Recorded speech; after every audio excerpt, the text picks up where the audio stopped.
Hello to you, my friends and viewers. Today I would love us to discuss extensively about pride. Pride, like every other relative values of the body function, there is an hyperthermia, there is an hyperthyroidism, there is an hypertension. All of these are hypos. We have hypothermia, we have hypothyroidism, we have hypotension. So pride is like the hyper. And we have two hypos, which could be humility or low self-esteem. But in the middle, we should not forget that there is something called normal. There is a nomothermia, there is a nomotension, there is nomothyroidism. The normal values independent of any increase or decrease in function. I want you to know that the same thing applies to pride. Pride is the higher value, the increased, abnormally increased. But there is a norm. You see, even in the Bible, usually when Paul uses the word ego, it means I. I, Paul. It means ego, Paul. There is something called ego, and it is the man, the substance of that person. It means me. It means me. So independent of me bringing myself up or bringing myself down, there is a me, and that is ego. And you know what? There has been a lot of misunderstanding and misconception about pride, so much that people no longer have their egos intact. It's not a crime to have ego. Ego simply means you understand yourself, you discover yourself, and you know who you are. So let me tell you, raising yourself beyond measures, beyond who you are meant to be, is what pride is. Bringing yourself down below who you are meant to be, without a knowledge of who you are meant to be, is low self-esteem. Bringing yourself down with a knowledge of who you are is humility. Let me give you this analogy.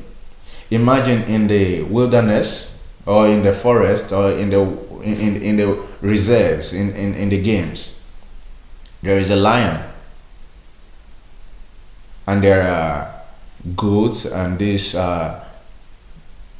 herbivorous animals. Imagine you give grass to the lion to eat. And the lion simply refuses to eat and says, I am a lion, I don't eat grass. In the world we live today, many of you will accuse the lion of being proud. But is that pride? Think about it. I'm waiting. A lion refusing to eat grass because a lion is carnivorous. Is that pride? No, it's simply understanding who the lion is. That is ego. So when the lion says, I don't eat grass, the lion is preserving its own ego.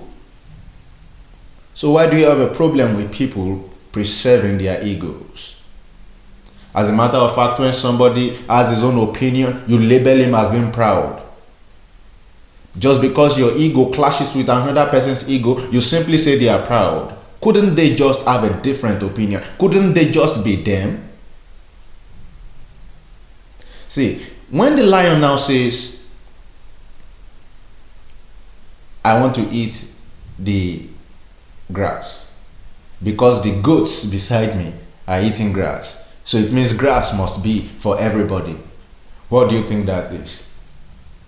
That is what we call low self-esteem, low self-evaluation, because the lion now does not know that it is a lion.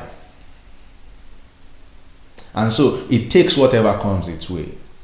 It takes any bullshit from anybody, any insult from anybody.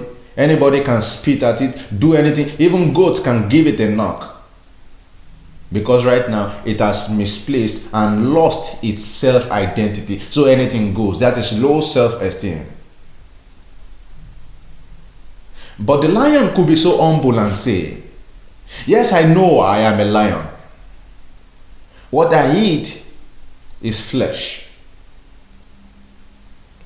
I do not misunderstand my place, but I will be humble enough to eat the grass with you too. I will come down to your level.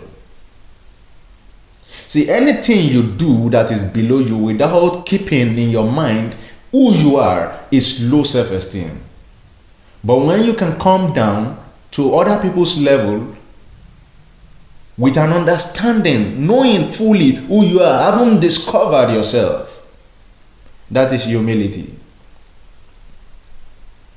The problem we have right now with pride is that most of the people who label people proud are proud themselves. Imagine you are wearing a yellow shaded sunglasses. Everything you see will appear yellowish. If you wear a green shaded one, everything you see will appear greenish. So it means sometimes we don't see people the way they are, but we see people the way we are. Because our introspective view of ourselves begin to shape and determine our extrospective view of other people. So I just want you to know that what is key here is a knowledge of your own self. When you know yourself, you can hardly be proud. You can stand on your principles. It is not pride.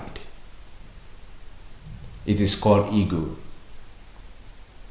And any of us could have that ego. I have mine. And I would not love you to hurt my ego. As much as I can bring my ego down for you, when I choose to be humble. Let us imagine Jesus Christ. He was God in heaven. He came down to the earth. He left his throne in heaven, and came down to this lowly earth. It would have been low self-esteem if he did not know who he was. Even when the devil came to tempt him, he retained God in his knowledge. He retained who he was in his knowledge. He knew he was the Son of God. John said to him, "Are you the one, or should we look for another?" Jesus retained God in his knowledge. His ego was intact. I imagine a Jesus who did not know who he was. That would have been low self-esteem. He wouldn't have been able to make it to the cross, because a lot of people did things to piss him off. A lot of people did things to detract him.